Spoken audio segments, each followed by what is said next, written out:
The hobbits were still weary when they set out again early next morning. There were many miles yet to go between them and the ford, and they hobbled forward at the best pace they could manage. "Our peril will be greatest just ere we reach the river," said Glorfindel, "for my heart warns me that the pursuit is now swift behind us, and other danger may be waiting by the ford." The road was still running steadily downhill, and there was now in places much grass at either side, in which the hobbits walked when they could to ease their tired feet. In the late afternoon they came to a place where the road went suddenly under the dark shadow of tall pine trees and then plunged into a deep cutting with steep moist walls of red stone. Echoes ran along as they hurried forward, and there seemed to be a sound of many footfalls following their own. All at once, as if through a gate of light, the road ran out again from the end of the tunnel into the open. There, at the bottom of a sharp incline, they saw before them a long, flat mile, and beyond that the ford of Rivendell. On the further side was a steep brown bank, threaded by a winding path, and behind that the tall mountains climbed shoulder above shoulder and peak beyond peak into the fading sky. There was still an echo as of following feet in the cutting behind them, a rushing noise as if a wind were rising and pouring through the branches of the pines. One moment Glorfindel turned and listened. Then he sprang forward with a loud cry. "Fly!" he called. "Fly! The enemy is upon us!" The white horse leaped forward. The hobbits ran down the slope. Glorfindel and Strider followed as rearguard. They were only halfway across the flat when suddenly there was a noise of horses galloping. Out of the gate in the trees that they had just left rode a black rider. He reined his horse in and halted, swaying in his saddle. Another followed him, and then another, then again two more. "Ride forward! Ride!" cried Glorfindel to Frodo. He did not obey at once, for a strange reluctance seized him. Checking the horse to a walk, he turned and looked back. The riders seemed to sit upon their great steeds like threatening statues upon a hill, dark and solid, while all the woods and land about them receded as if into a mist. Suddenly he knew in his heart that they were silently commanding him to wait. Then at once fear and hatred awoke in him. His hand left the bridle and gripped the hilt of his sword, and with a red flash he drew it. "Ride on! Ride on!" cried Glorfindel, and then loud and clear he called to the horse in the elf tongue, "Nor Olim! Nor Olim! Asphaloth!" At once the white horse sprang away and sped like the wind along the last lap of the road. At the same moment the black horses leaped down the hill in pursuit, and from the riders came a terrible cry, such as Frodo had heard filling the woods with horror in the East Farthing far away. It was answered, and to the dismay of Frodo and his friends out from the trees and rocks away on the left, 4 other riders came flying. 2 rode towards Frodo, 2 galloped madly towards the ford to cut off his escape. They seemed to him to run like the wind and to grow swiftly larger and darker as their courses converged with his.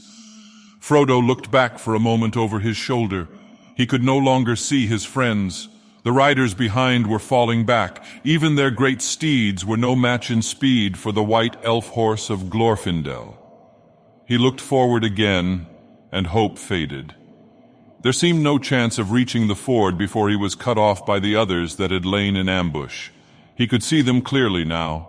They appeared to have cast aside their hoods and black cloaks, and they were robed in white and gray. Swords were naked in their pale hands. Helms were on their heads.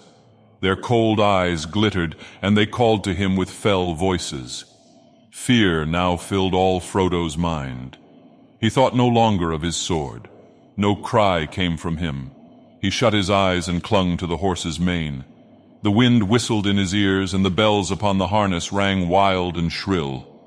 A breath of deadly cold pierced him like a spear, as with a last spurt, like a flash of white fire, the elf horse, speeding as if on wings, passed right before the face of the foremost rider. Frodo heard the splash of water. It foamed about his feet.